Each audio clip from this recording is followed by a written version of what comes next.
Hello students, welcome to today's class. We are studying chemical kinetics, and in the very first lecture of chemical kinetics we defined what is rate of the rate of the reaction. जो rate होता है उसका मतलब होता है how fast और how slow the reaction is taking place और reactants are converting into the product. The one of the easiest method of calculating the rate of reaction is that we can have the observation how the concentration of reactants are changing with respect to the time. ठीक है, और जो reactant है उसको हम लोग कैसे लिखते हैं, उसको हम लिखते हैं मोलर कंसंट्रेशन की टर्म्स में, स्क्वायर ब्रैकेट में. अब देखें, हमने एक रिएक्शन ली है यहाँ पर, A is giving me product. अब हम पढ़ क्या रहे हैं आज? हम पढ़ रहे हैं integrated rate equation for zero order reaction. ठीक है, इंटीग्रेटेड रेट इक्वेशन का मतलब क्या है? इसका मतलब है, देखें, जब हमने कहा कि इक्वेशन की रेट दो तरीके की होती है, पहला एवरेज रेट और दूसरा होता है इंस्टेंटेनियस रेट. जो एवरेज रेट होता है that is over any interval of time, कि 5 से 10 मिनट के बीच में, 15 से 30 मिनट के बीच में, 25 से 70 मिनट के बीच में, कि एक इंटरवल गिवन है. इंटरवल पे रेट को निकालना मेरे लिए थोड़ा सा आसान होता है, लेकिन मुश्किल तब आती है जब हम इंस्टेंटेनियस रेट को निकालते हैं, क्योंकि इंस्टेंटेनियस रेट में टाइम कम होता है. ठीक है, जो टाइम इंटरवल है वो बहुत छोटा होता है कि 1 मिनट के अंदर अंदर आपको निकालना है या किसी गिवन मिनट पे आपको निकालना है. तो क्योंकि टाइम इंटरवल कम है तो वहाँ पर जो चेंज आता है कंसंट्रेशन में वो भी कैसा आता है? कम आता है. ठीक है, तो इंस्टेंटेनियस रेट को निकालने में हमें प्रॉब्लम आती है. फर्स्ट लेक्चर में आपने ग्राफिकल मेथड भी पढ़ा था, जिसके अंदर हमने क्या किया था कि ग्राफ प्लॉट किया था, जिसमें एक एक्सिस पर हमने क्या लिया, एक एक्सिस पे हमने कंसंट्रेशन ली थी और दूसरी एक्सिस पे हम लोगों ने क्या लिया था? टाइम लिया था. ठीक है, तो वो मेथड जो है वो थोड़ा सा कॉम्प्लिकेटेड सा है. तो easiest method to calculate the instantaneous rate that is called integrated rate equation. ठीक है, इसके लिए हमने एक रिएक्शन कंसिडर करी है और रिएक्शन क्या है? That A is converting into the product. अब रेट ऑफ रिएक्शन की डेफिनेशन से हमें पता है कि rate is equal to minus D A by D T, यानी कि change in concentration of reactant per unit time. यहाँ पर माइनस साइन क्यों लगा रहे हैं? क्योंकि concentration of reactant keeps on decreasing. जैसे जैसे रिएक्शन आगे प्रोसीड करती है, reactants convert into the product, that's why concentration of A goes on decreasing.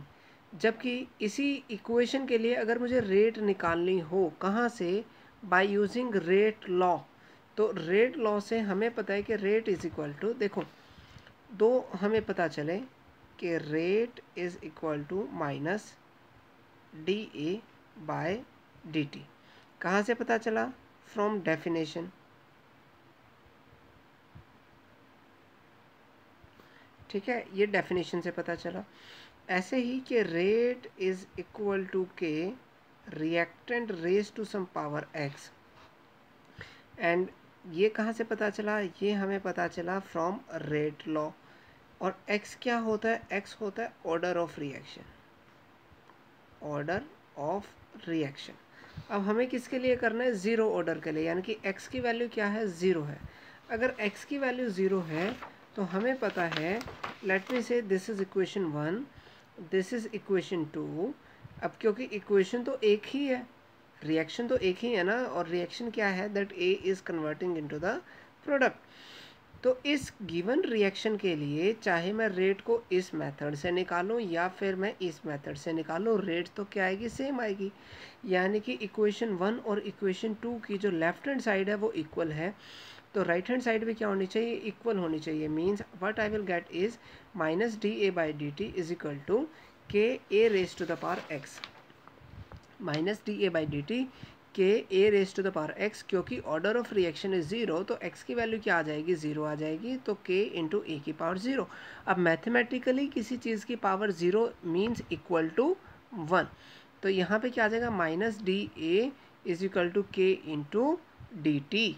अब कैसे पता चला कि भाई ये जो डी टी था क्रॉस मल्टीप्लाई करके किस में कन्वर्ट हो गया, के इंटू डी टी में। अब हमें क्या करना है, इंटीग्रेटिंग बोथ साइड्स, तो ये माइनस कॉमन आ जाएगा, के इंटू डी टी। अब इंटीग्रेशन, क्योंकि आप मैथ्स पढ़ते हैं तो मैथ्स में हमें पता है कि integration of 1 into D X is equal to X, या integration of 1 over X into D X will be equal to ln x, या फिर 2.303 log x। ठीक है, ये दो ऐसे रिजल्ट हैं जिनका हम लोग यूज़ करेंगे आज। तो हमें पता चला,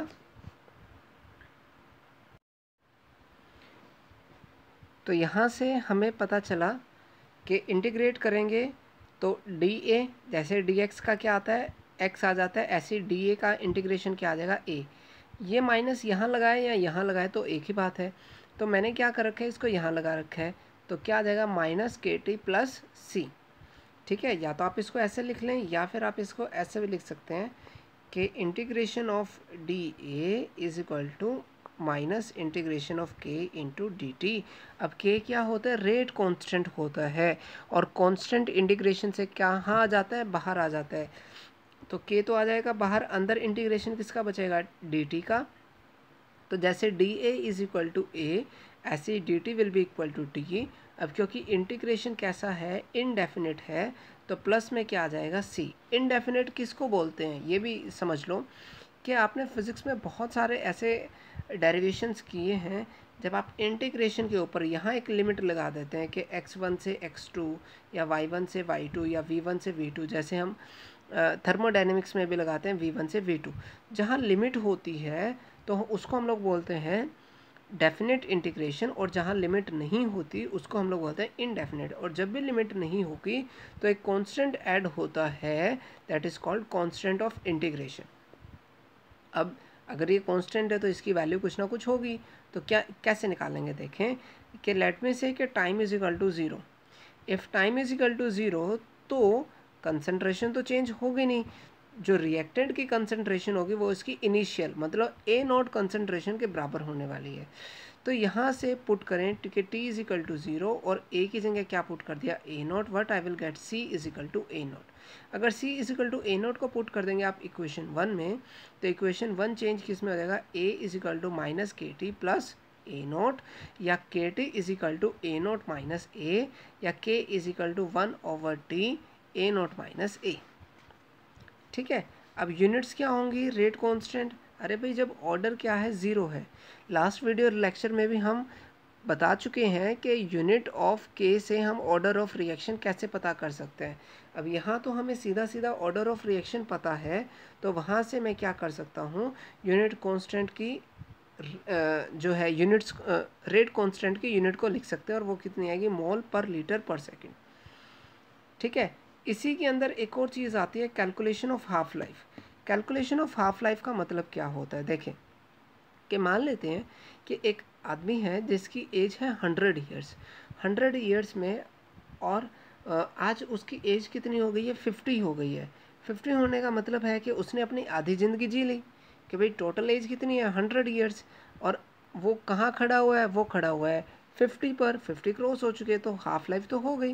तो हाफ लाइफ का मतलब क्या है, हाफ लाइफ का मतलब है कि जो इनिशियल कंसंट्रेशन है, कि स्टार्टिंग में जो आपने रिएक्टेंट लिया उस अमाउंट को आधा खर्च होने में कितना टाइम लगेगा, यानी कि when the concentration of reactant are reduce to half it is called half life. लेकिन ये जो कंसंट्रेशन आपको लेनी है वो कैसे लेनी है, इनिशियल लेनी है, कि स्टार्टिंग की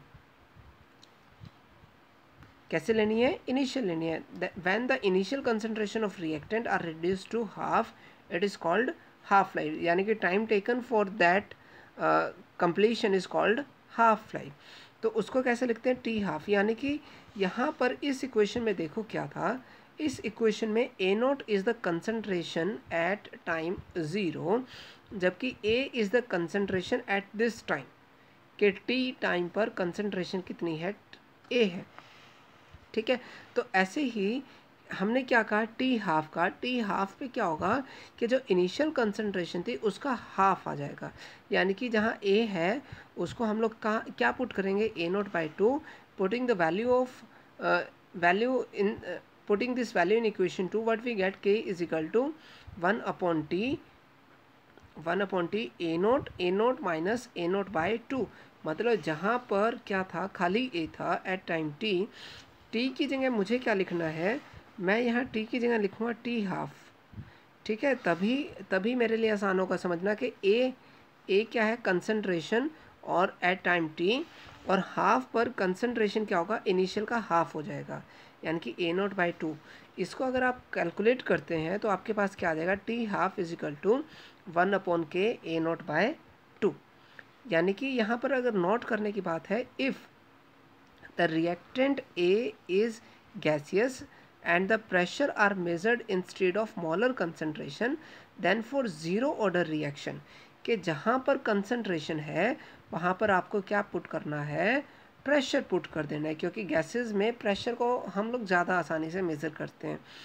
तो K is equal to 1/T, A naught की जगह क्या पुट कर दिया, P naught means initial pressure minus P A is the pressure at this time T, और टी हाफ क्या होगा, जब इनिशियल प्रेशर का हाफ हो जाएगा। तो टी हाफ विल बी, जैसे यहाँ पर क्या आया 1/K A not by to, ऐसे ही वो क्या आ जाएगा, पी नॉट बाई 2K, ये क्या होगा, हाफ लाइफ हो जाएगी। तो यहाँ पर क्या है, P not minus P A is the pressure decrease in pressure of A in the time T, क्योंकि रिएक्टेंट ए कंज्यूम होगा टाइम के साथ साथ, तो उसका अमाउंट कम होगा। तो उसके मोलर कंसंट्रेशन पे हमने साइन क्या पुट कर दिया था, माइनस पुट कर दिया था। अगर मेरे पास गैस भी है तो क्योंकि ए तो कंज्यूम होता जा रहा है, और हम पढ़ चुके हैं एवोगैड्रोस लॉ जो कहता है कि pressure volume is directly proportional to N, ठीक है। या सीधी सी बात है कि गैस का अमाउंट कम हो गया तो उसकी वजह से प्रेशर भी कम लगेगा, ठीक है। तो पी नॉट माइनस पी ए को अगर मैं क्या पुट कर दूं, पी, सिंपल पी, तो वो क्या रिप्रेजेंट कर रहा है, decrease in pressure of A in time T. तो हमारे पास क्या आ जाएगा, K will be equal to P upon T, या P is equal to K multiply T, यानी कि pressure is directly proportional to time.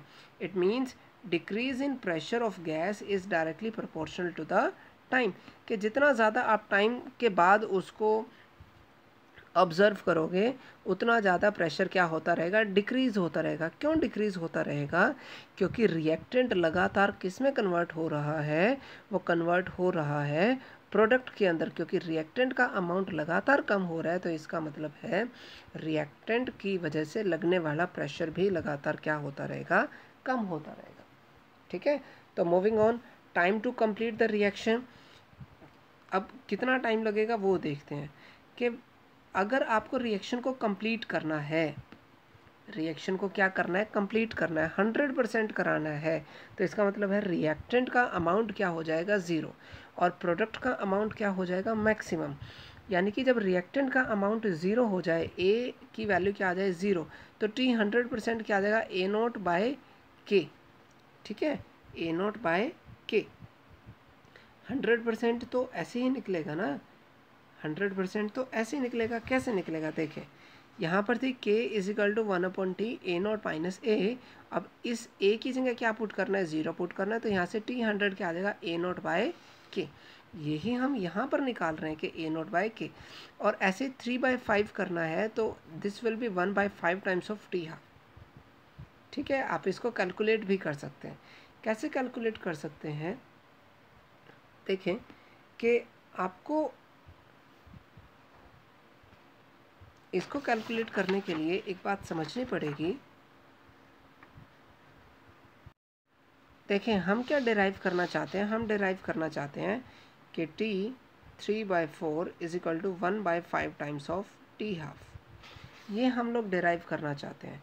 उसके लिए देखें आपको एक इक्वेशन याद करके चलनी पड़ेगी, k is equal to 1/T A not minus a, k is equal to 1/T A not minus ए।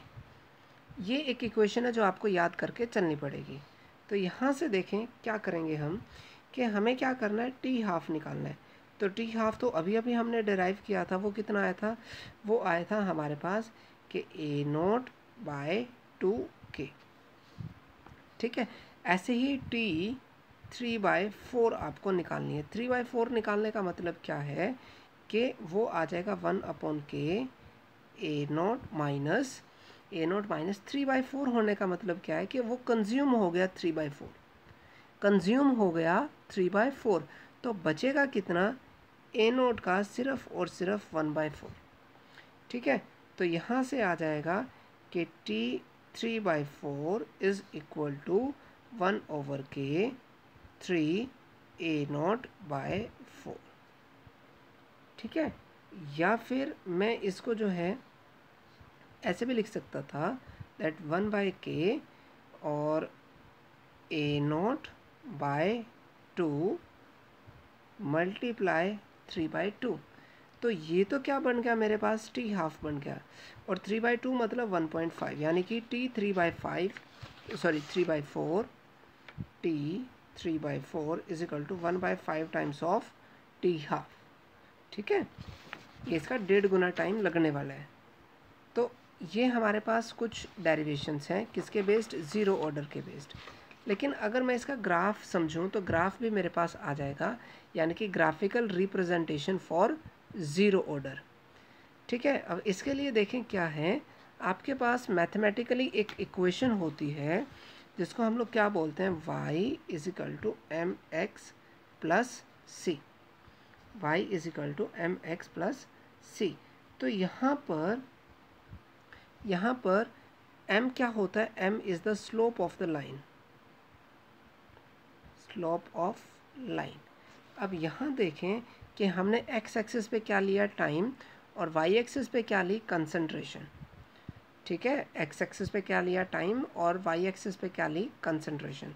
तो अभी एक इक्वेशन हमने डिराइव की, और वो इक्वेशन क्या थी, k is equal to 1/t a0 minus a, ये स्क्वायर ब्रैकेट के बाहर था। इसको मैं थोड़ा सा ओपन अगर करूं, अगर मैं इसको क्या करता हूं, ओपन करता हूं, तो हमारे पास क्या आ जाएगा, हमारे पास आ जाएगा this will be k is equal to a0/t, या इसको क्रॉस मल्टीप्लाई कर लो पहले, कि a0 minus a is equal to k into T, k into T. ठीक है, ये हमारे पास इक्वेशन आ गई। इस इक्वेशन से अब आप समझें कि हमें क्या करना है, हमें ग्राफ प्लॉट करना है, और ग्राफ किस किस के बीच में प्लॉट करना है, वो प्लॉट करना है हमें concentration A, concentration of reactant, और टाइम के साथ साथ, कि जैसे जैसे टाइम आगे बढ़ेगा इसका अमाउंट क्या होता रहेगा, कम होता रहेगा, means concentration of reactant will keep on decreasing. इस एक्सिस पे टाइम 0 है, तो ये क्या होगी, this will be the initial value of the reactant, molar concentration of reactant. जैसे जैसे टाइम आगे बढ़ेगा ये नेगेटिव स्लोप के साथ आगे बढ़ती रहेगी। ठीक है, और वो स्लोप क्या आता रहेगा, वो स्लोप आएगा के इक्वल, के पे नेगेटिव आएगा, के पे क्या आता रहेगा, नेगेटिव आएगा। नेगेटिव साइन क्या इंडिकेट करेगा, नेगेटिव साइन इंडिकेट करेगा कि टाइम क्या हो, कि स्लोप क्या है, स्लोप इज़ नेगेटिव। ठीक है, फिर से समझते हैं कि अगर मैं ले लेता एक एक्सिस पर ले लेता इनिशियल कंसंट्रेशन, और दूसरी एक्सिस पे क्या ले लेता, टी हाफ। ठीक है, टी हाफ, या सिंपली टाइम भी ले लेता, तो हमारे पास क्या बन जाता, हमारे पास जो स्लोप बनता, तो देखो कि टी हाफ का फॉर्मूला मेरे पास क्या आया, T half was equal to 1/2k of a0। ठीक है, 1/2k ऑफ a0, ये हमारे पास इक्वेशन आई किसकी, हाफ लाइफ की। तो यहाँ पर देखें, फिर से कंपेयर करें कि y is equal to M X plus C. यहाँ पर मैं क्या कर सकता हूँ, +0, यानी कि c की वैल्यू क्या है, 0 है, यानी कि ग्राफ कहाँ से शुरू करेगा, फ्रॉम ओरिजिन। अब m की वैल्यू कितनी आएगी, 1/2k, और x एक्सिस पे क्या लेनी है, इनिशियल कंसंट्रेशन लेनी है। तो देखो इनिशियल कंसंट्रेशन ली एक्स एक्सिस पर, टी हाफ लिया वाई एक्सिस पर, और स्लोप क्या आ गया, स्लोप इज इक्वल टू 1/2 के। ठीक है, तो यहाँ पर this is the second graph के अगर कभी डाटा दिया है और ऐसे कुछ वो दिया है और आपसे पूछे कि बताओ ऑर्डर क्या है, तो आप ऑर्डर बता सकते हैं। ठीक है, ऐसे ही हमारे पास एक थर्ड भी एक ग्राफ आता है, उसमें क्या लिया हमने, कंसंट्रेशन, और ये क्या लिया, रेट लिया। यहाँ पर ये कंसंट्रेशन एक्सिस के पैरेलल आया है, इसका मतलब है कि रेट के ऊपर कोई फ़र्क नहीं पड़ता कि कंसंट्रेशन क्या है। Rate of reaction is independent of concentration. ठीक है, इस ग्राफ का मतलब ये होता है। कई बार क्वेश्चन ये भी पूछा जाता है कि भाई अगर किसी रिएक्शन में जो रेट है that is independent of concentration, तो बताओ what is the order of the reaction. Answer is 0। ठीक है, तो ये 0 ऑर्डर होता है। So this is about your 0 order reactions. आज के लिए सिर्फ इतना ही। ठीक है, सो मिलते हैं नेक्स्ट टाइम हम करेंगे integrated rate equation for first order reaction. ठीक है, लेकिन पहले आप किसको सीखें, 0 ऑर्डर को सीखें, then you will be able to understand first order. ठीक है, तो मिलते हैं next time with some more new videos. So till then, goodbye, all the very best, and don't forget to like, share and subscribe my videos. ठीक है, तो मिलते हैं नेक्स्ट टाइम।